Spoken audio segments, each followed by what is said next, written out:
Why did you choose this house? She was left outside a grocery store, the Happy Market. She left me right next to the newspapers. Who is abandoning newborns in paper bags, all in 1 square mile? And what do they have in common? Have you ever seen anything like this? It just blew my mind. Tonight, the news story that exploded Both abandoned at birth. into a national mystery and took 30 years to solve. I definitely want to get my fingers into that case. Our dogged detective Wow. connecting the dots and the DNA to discover their secret bond. Oh, give me a hug. You guys are so cute. You guys weren't letting go. 2020 is there every step of the way as they search for answers, good news or bad. Who did this? Do you think you can handle it? I can handle it. It breaks my heart. And the final twist no one sees coming. The 3 babies have grown up and are finding each other and are gonna find you. Since the day I was born. Good evening, I'm Elizabeth Vargas. David is on assignment. As so many of you get ready for Mother's Day this weekend, here's a different way of looking at it, from foundlings. A foundling is an abandoned baby found and cared for by others. Well, tonight you're going to meet 3 of them. Their cases unconnected, or so we thought, until we spent nearly a year working with them. All the twists and turns, and an ending that's almost impossible to believe. Tonight, a Mother's Day mystery that began with a baby's cry. I think if it was Saturday morning, I ran around the corner to get some milk. A last-minute bike ride at dawn. 26-year-old mother of 2, Joanne Hauser, runs out to grab milk for that morning's breakfast. I went by the same way I usually go, and I thought I heard something like a cat. She detours from her morning errands, noticing a paper bag next to a dumpster. She moves in for a closer look. So I went over and I looked into this bag, and there was a baby in the bag. A baby, astonishingly naked with the umbilical cord still attached, wrapped only in a towel. Someone had left her there. No note, no identification, nothing. I picked up the bag and I rode back lickety-split to my house, and I dialed 911. The local television station, KABC, captures this video of baby Jane Doe, a newborn just hours old, in an incubator at the hospital, where the nurses hang a sign on her cradle, "I know I'm somebody." The local newspaper hails the woman on the bicycle as an angel of mercy. Joanne, the Good Samaritan, stops by the hospital every day for a week, checking up on the beautiful abandoned baby. She looked like a little doll, little tiny doll, just perfect. The nurses nicknamed the baby Lady Diana, after the princess who got married as the world watched 4 days earlier. So London now sees for the first time. It was 1981. Foreigner's Urgent was tearing up the charts. Big hair and big money became emblematic of the go-go 80s. Greed was good. But there are no gilded mansions in this unassuming working-class community of Lawndale, California, clustered in the shadow of Los Angeles, where liquor stores dot the thoroughfares and Hawthorne Boulevard, where Baby Doe was found, held a gritty distinction back then. What's its reputation? Prostitution. Cece Moore is a genetic genealogist whose specialty is foundlings, the name for abandoned babies. Initially, I thought perhaps the mother was a prostitute that was working on Hawthorne Boulevard and really didn't have a lot of options. No options because in 1981 there were no safe haven laws, which allow parents to hand over a baby to law enforcement or hospitals, no questions asked. So who abandoned that baby? One of those call girls? Or was it a teenager from the local high school just down the street? No one ever claims Lawndale's Baby Doe. Fast forward 34 years, that baby is now all grown up. You take this one, Anna. Janet Barnicoat lives north of Los Angeles, about 100 miles from where she was found. This is my dad. After a year in foster care, Janet got lucky. She was adopted. Tell me about your adoptive parents. They found out they couldn't have children, so they started to do the adoption process. Janet has an idyllic childhood, boisterous birthday parties, dance lessons, and even her own pony named Crocodile Dundee.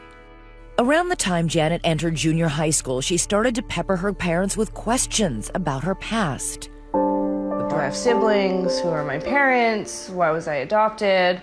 Why didn't they want me? The Barnicoats sat her down for a candid conversation. I just remember sitting at the kitchen table and they had pulled out the newspaper articles about the lady who found me riding her bike. And Janet always knew she was adopted, but when she found out she was abandoned, she was shaken to the core.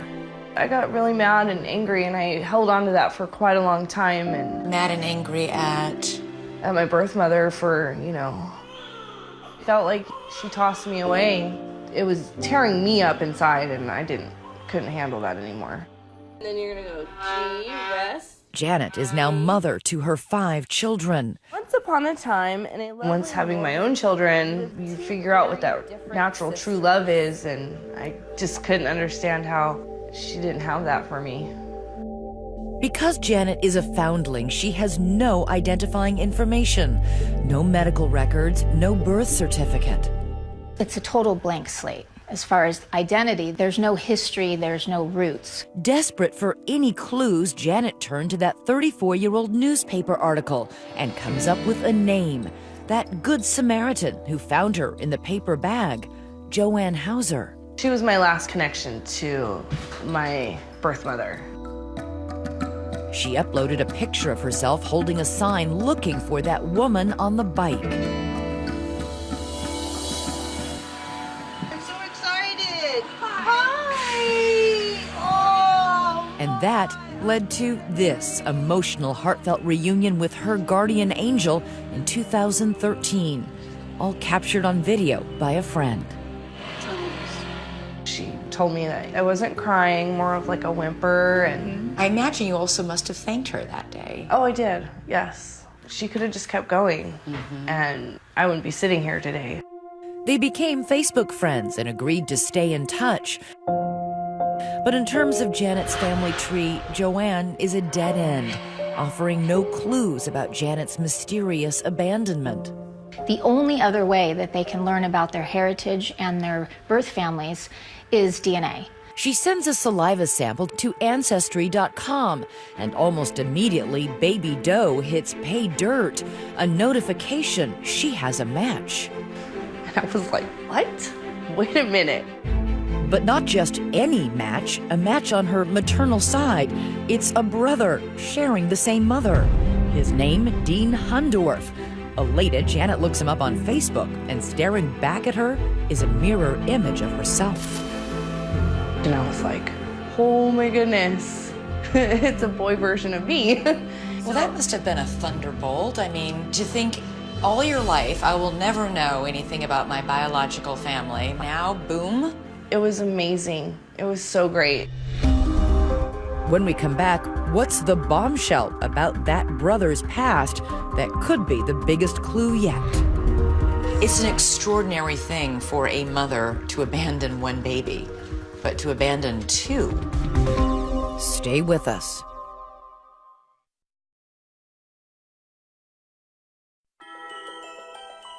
It is Christmas time, 1986, in Lawndale, California. The town doesn't know it yet, but someone is abandoning newborn babies. Here on 149th Street, a completely different nativity scene. No manger, just a doorstep. No swaddling clothes for this baby. In fact, in this 47-degree weather, no clothes at all. Just a brown paper bag. And I brought the dog out. When Danny Huerta takes his dog for a late-night walk, he stumbles on a package left on his doorstep. My foot hit something right here, and I reached down, and there was a bag, and I picked it up, and it felt heavy.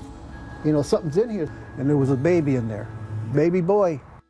Just like Janet Barnicoat, this baby boy is only hours old. The umbilical cord still attached, also left in a paper bag. Huerta's house is just more than a mile away from the alley where Janet Barnicoat was found as a baby 5 years earlier. Once again, a local news crew captures the footage of Deputy Timothy Kane arriving on the scene, carrying the little bundle to a nearby hospital.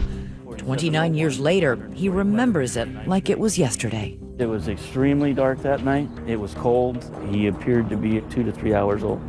You know, it's just a young baby and, you know, nobody there to take care of it. You wonder how somebody could leave a baby in a bag.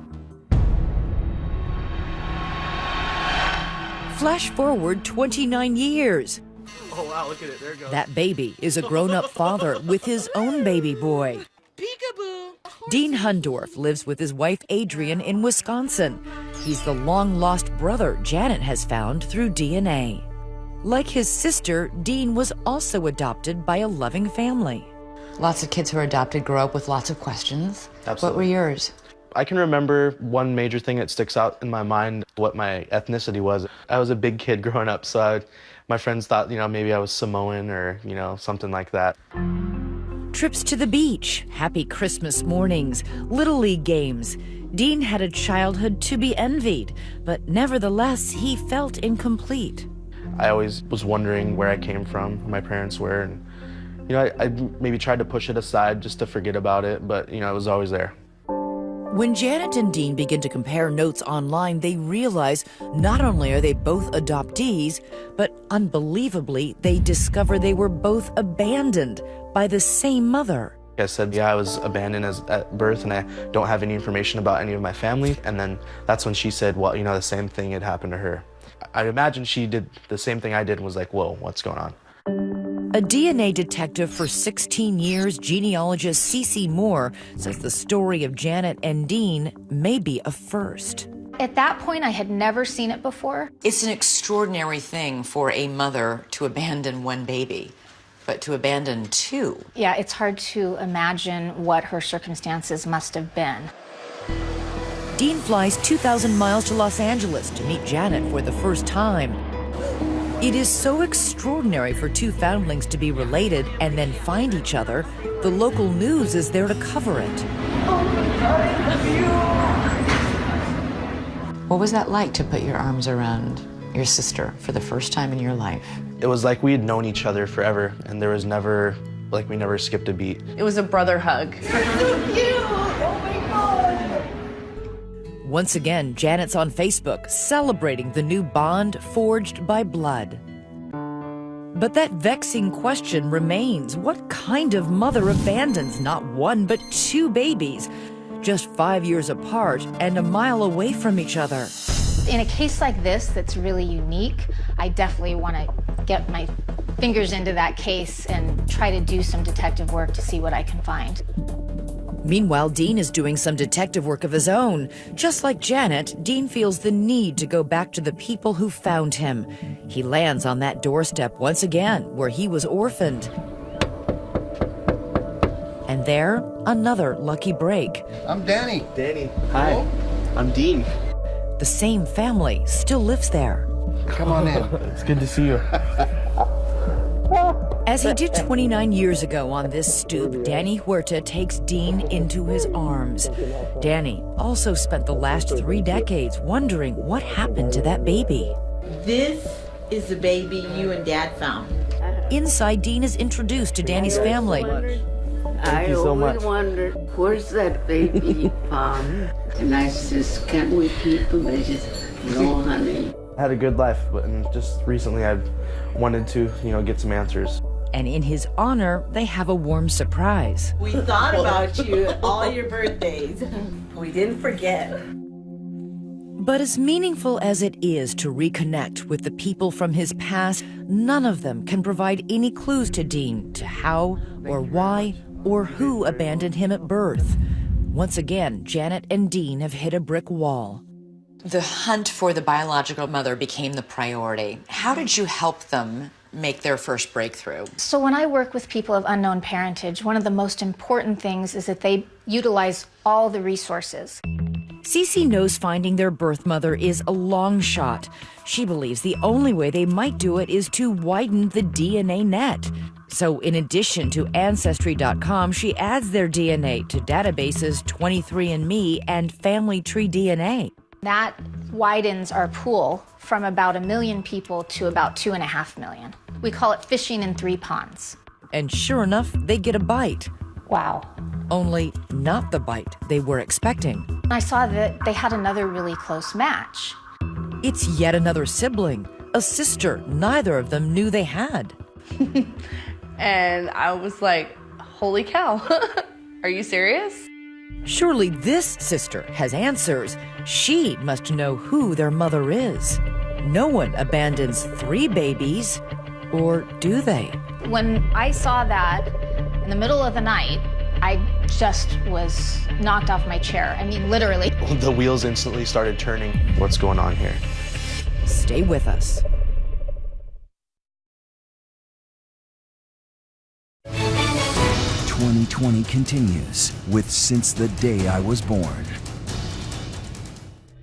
DNA detective Cece Moore has been up all night. She can't get out of her head the notion that someone has been abandoning babies. She's determined to help those 2 now grown-up half-siblings, Janet and Dean, find their mystery birth mother. And at 2 a.m., she strikes gold. A DNA match to yet a 3rd sibling. But all she's got to go on is the woman's date of birth. So I went into the California Birth Index, put her date of birth, and someone came up. Her name was Julie Christine Doe. That's what they use for a foundling. What went through your head? I could not believe it. We had 2 foundlings, now we have 3 foundlings. 2 is shocking enough. 3 is unprecedented. Although they had different fathers, all 3 shared the same mother. Who is she? Did she do this by herself? Why would she abandon them? Cece's research culling old newspapers reveals a familiar refrain. A baby, hours old, umbilical cord still attached, wrapped in a towel. So Julie was left at the Happy Market. It's a nice name. Yeah, if you had to be left somewhere. It was in the wee hours of a January morning in 1985. This time, a delivery man dropping off the morning newspapers discovers a baby wearing a blue jumpsuit. But the mystery remains. Who, during the 80s, would get pregnant 3 times, give birth 3 times, and then put the baby in a sack and drop it for someone to find? I've always known I was adopted. Julie Hutchison, like the others, would be adopted into a loving home. Birthday cakes, kittens, and petting zoos punctuated her childhood. Fast forward, she's now 31, working as an artist, living in Baltimore. How old were you when your parents got you? I was a newborn, just a couple days. They're amazing parents? I don't think I would have, come as far in life as I have, without parents like them to guide me, to push me. 2020 brings Julie 2,600 miles from Baltimore to Los Angeles to meet her biological brother and sister. This is a big thing. I hope she has our same laugh. I just want to know, how was their life growing up adopted? Oh, there she is. Okay, We're nervous. this is it. Okay, I might cry. Oh, give me a hug. It is an embrace that none of them ever dreamed they would share. The connection is immediate. Hey, you guys are so... Oh, we have the same laugh. Yes. 3 peas in a pod. They had the same sense of humor. They were cracking each other up. There is something about biological and genetic bonds that survives any sort of separation. With 2020 in tow, they hop in the car, retracing the locations where they were left. Would there be a pattern that could give them any clues? I'm thinking, why out of all places? I mean, I guess. For Dean, a random house on a residential street. I guess it seems kind of busy, so maybe she thought, people would see me right away. And Just a short 2-minute walk down this Lawndale block to where Julie was found. She must have cared a little bit, because she left me where the delivery guy would find me. Finally, Janet sees the alley where she was left next to a dumpster. Kind of creepy. Yeah. it is. It's kind of eerie. as they travel, something does become crystal clear. With each of these locations only within a mile of each other, the mother most likely lives here. Could she be one of the neighbors? Is she peering out from behind the curtains in one of these houses? Lots of questions that we'll get the answers to. I'm not gonna let this dumpster define who I am. But for all the brick walls they're hitting, CeCe Moore's DNA analysis is about to knock one down. There is another close DNA match to all 3 kids. We got very lucky. We found a first cousin. A first cousin on their mother's side. His name is Adrian.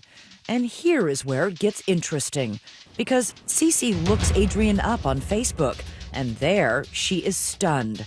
As she scrolls down Adrian's list of friends, a name this patchwork family already knows well. Joanne Hauser. Remember her? There was a baby in the bag. That good Samaritan who found Janet while riding her bike. It is an extraordinary coincidence that the woman who discovered Janet as a baby is friends with Janet's biological cousin. Right. So when I first looked at it, I thought, why are they friends? But if you do family searches as long as CeCe Moore has, you will know that there are far fewer coincidences than deeply buried secrets. She immediately begins to build out Adrian's family tree and finds that Adrian's mother has 2 sisters and Joanne is one of them, making Joanne either the siblings' aunt or, even more shocking, their mother. It's the conversation CeCe never thought she would have with these 3 foundlings. For an already fractured family, this news may shatter them. All 3 of you have a first cousin match named Adrian. Adrian's mom and your mom are sisters. Now, his mother has 2 full sibling sisters. And so Joanne is one of them. Wow. So the woman that found you is either your mother or your aunt. It takes a moment for the reality to sink in, especially for Janet. Then, an enormous sense of betrayal. Joanne either gave birth to them or her sister did, and she helped her cover it up. Either way, she was withholding vital information when she met Janet in 2013. I've met her. I sat in her house. Hi! Oh! Hugged her. This breaks my heart. I'm so sorry. That we all had to go through, all this. Just the fact I sat in her house is what's eating me alive. Janet is furious and wants to confront Joanne. She has agreed to see us today. Wow. Yeah. Are you guys ready for this? I want some answers. A doorstep, a grocery store, a dumpster. Who left them there? Their aunt or their mother?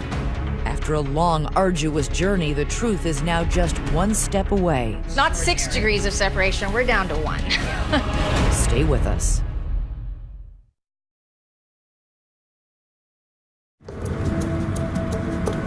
We are going to go in and talk to Joanne, the lady who found me. See if she can lead us in any direction. Joanne Hauser's moment of reckoning has arrived. The so-called Good Samaritan who said she rescued baby Janet from an alleyway is being paid a visit. 3 siblings, Janet, Dean, and Julie, are on their way over for a 6:30 meeting. As cliche as it sounds, it is a date with destiny. You must have been nervous as heck. I was scared, I was nervous. I was still, I think, a little angry, but I knew that we'd come this far. We might as well just keep going until the wheels fall off. Tense, nervous, Janet decides she should go in first. As you walked up to her doorstep that day, what's going on in your head? All I kept telling myself was, just please let her tell the truth. CeCe Moore goes with her. Oh. Janet is finally sitting at the table with the woman who may have the answers to a lifetime of questions.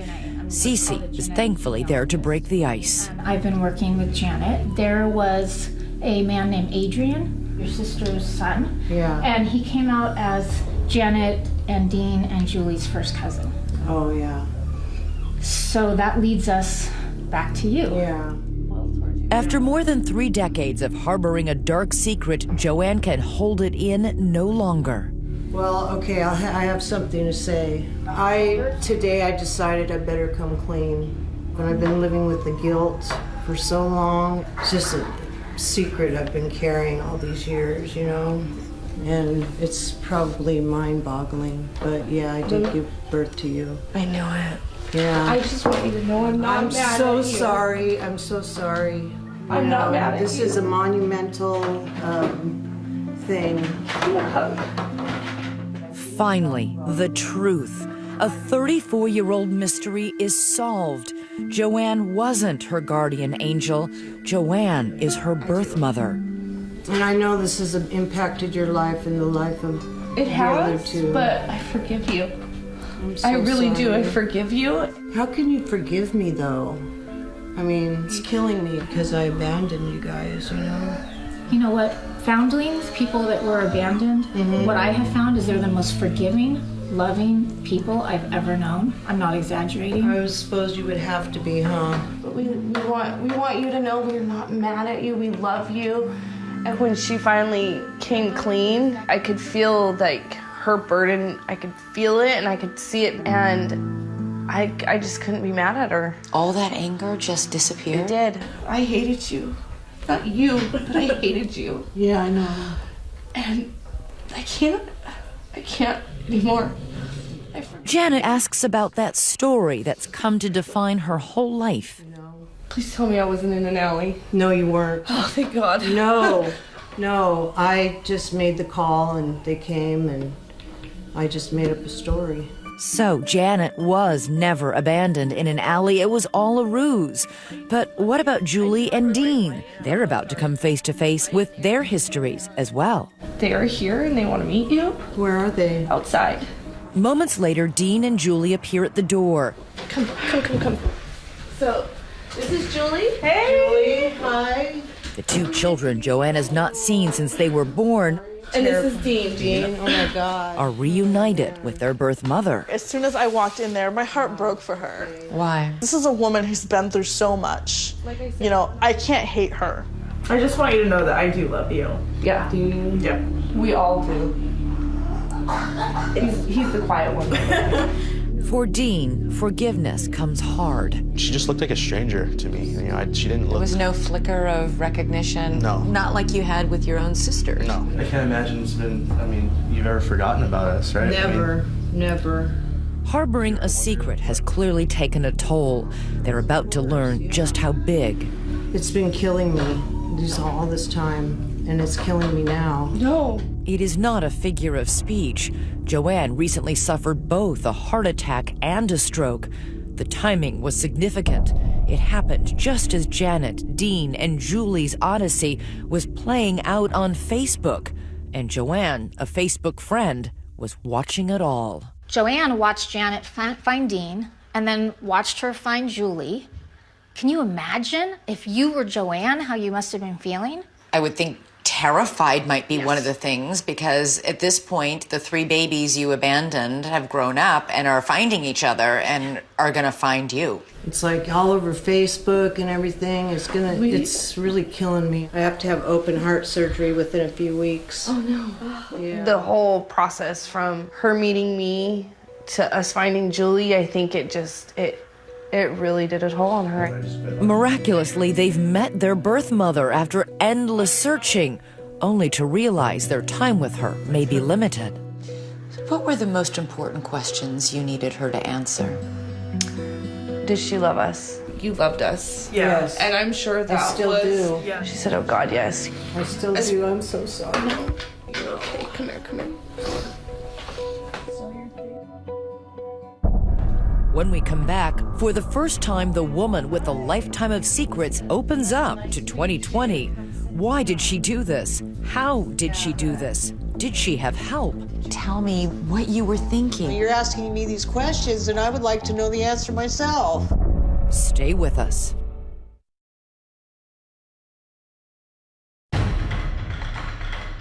Three children have come to a home, a house they never grew up in, and to a mother they've never met. It was so tense that when the meeting was over, they are giddy with relief.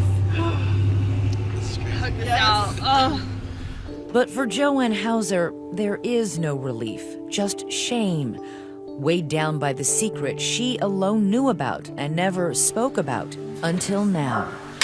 There are people who hear this and can sort of wrap their heads around. Well, yeah, and that's why I didn't... Doing it once. Yeah. But three times, right. I didn't want to do this because I would be here with you and I would be on TV and everybody's going to know. Joanne came of age in the 60s. She dropped out of college and embraced the LA party scene. We were partying all the time, smoking pot and drinking. At 22, Joanne marries and has 2 boys, but the marriage quickly crumbles. Joanne divorces and falls back into her partying ways. And it was at one of those parties, fueled by drugs and alcohol, that Janet is conceived. Joanne, broke, single, unemployed, keeps the pregnancy a secret. How did you hide it, Joanne? I mean, Well, I'm big. I mean, look at me. You know? Nobody ever said, hey, you're looking a little... You're looking a little heavy there. No. Joanne would not tell a soul. 9 months later, in the early hours of an August morning, she goes into labor, alone in her house, with her 2 older boys sleeping in the next room. So what happened when you went into labor? Were you afraid? I was terrified. I remember it was around 4 o'clock in the morning, and I did it by myself. You know, I laid there and went through the labor and then went into the bathroom in the tub and drew the warm water and laid in the warm water, and that helped. The reality Joanne never wanted to face is now staring back at her in the form of a new baby girl, 4 pounds, 1 ounce. I'm like, what am I going to do? What am I going to do? Feeling ill-equipped to care for any more children, a desperate Joanne hatches that outlandish scheme, pretending she's found a baby by a dumpster, playing Good Samaritan to the police. I remember this young guy would call me and call me a hero. Not a hero, if they only knew the real story. Yeah, I'm not a hero. You went to visit Janet every day for that Yes. first week of her life in the hospital. Why did you do that? Because I wanted to see her. I was totally amazed. Yeah, she was perfect. Just tiny little thing. Just almost didn't want to give her up, you know? I felt if someone else had her, they could give her a better life than I could. 4 years later, still single, she finds herself pregnant yet again. Why weren't you using birth control? Stupid, crazy, not thinking. Julie, like Janet, would be born at home. The mother, with no medication, no help, cuts the umbilical cord herself. Julie was born on one of your son's birthdays. Yeah, January 19th, yeah, my oldest son. After you left her at the Happy Mart, Yeah. you came back and threw a birthday party. Yeah, I did. Yeah. How did you do that? That was tough because I was not feeling too great after I had her. Photos from that day capture a pale Joanne, smiling through the pain of just giving birth and then abandoning her second child. What was going through your mind as you're celebrating the birthday of one child, having just given birth to another child and left it behind a store? You know, I felt like I was the biggest hypocrite in the world, you know. And shockingly, it wouldn't be the last time. The very next year, Joanne is pregnant again with Dean. For the 3rd time, she endures labor alone, delivers a son alone, and cleans up alone. I remember driving around with him in the car. And it's like, what can I do? What am I going to do? So I knew the first time he cried, they would probably open their door and find him right there, you know. An inconceivable act to do once, let alone 3 times. How much did you think about these 3 children? All the time, every day. And then one day in 2013, you find out Janet is looking for you. Yeah. Were you excited? Yeah, I was. You thought, I'm going to see my daughter. I was thrilled. It was just like, oh my God, there she is. And she's a grown woman. Hi! Looking back, a closer examination of that reunion gives it a whole different meaning. Over and over, Joanne pulls Janet back to look at her face. When I look at it, I see someone who's very proud of Janet. It looks like more of a motherly proudness. Yet again, Joanne keeps her secret and passes up the opportunity to tell Janet the truth. Joanne, what is it like to live with that kind of guilt?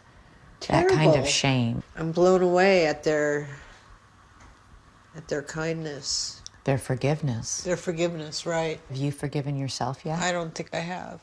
You know, everybody's encouraging me to, you know, forgive yourself, forgive yourself. Well, how do you do that? What, is there a formula for that? Is there? No? See? You just have to find your way there somehow, because living in this doesn't work. It makes you sick. And now I'm facing, you know, major heart surgery in a week. A mother filled with remorse, trying to reconcile with the very children she abandoned, now facing that dreaded operation. For the three siblings, could this be the last goodbye from their newfound birth mother? And still to come, a call few men ever want to get. You may be my father. Stay with us.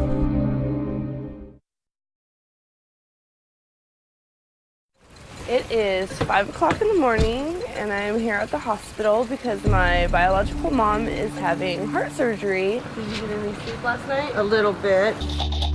It is time to mend a mother's broken heart.